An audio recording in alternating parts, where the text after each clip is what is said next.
கவலை இறையடியானின் பண்பில் இறைமறை கூறாத ஒன்று. என் நேசனே, தங்கள் தலைகளுக்கு மேல் வாள்கள், எதிரிகள் குனிந்தால் மரணத்தை எதிர்கொள்ளும் நிலை. இறைத்தூதர் அந்த நேரத்தில் கவலை கொண்ட தன் தோழருக்கு சொன்ன வார்த்தை, கவலை வேண்டாம், இறைவன் நம்மோடு இருக்கின்றான்.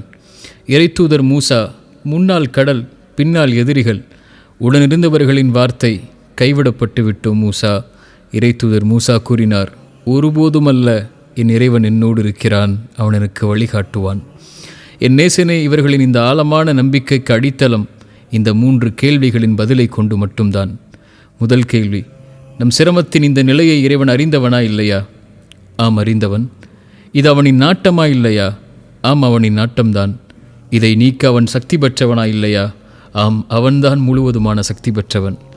என் நேசனே, இந்த 3ஐயும் உணர்ந்து இப்போது இந்த வார்த்தையை மீண்டும் ஒரு முறை சொல், இறைவன் என்னோடு இருக்கின்றான், அவன் என்னை ஒருபோதும் கைவிட மாட்டான்.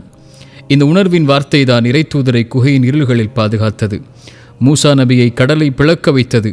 அவர்களை பாதுகாத்த அதே வார்த்தை உன்னையும் என்னையும் எப்படி பாதுகாக்காமல் போய்விடும்? ஆனால் என் நேசனே, இறைவனை உன்னோடு இருக்க ஆசைப்படும் நீ அவனோடு இருக்கின்றாயா? அவனோடு நீ இருக்கும் வரை மட்டுமே அவன் உன்னோடு இருப்பான் என்ற உண்மையை ஒருபோதும் மறந்து விடாதே.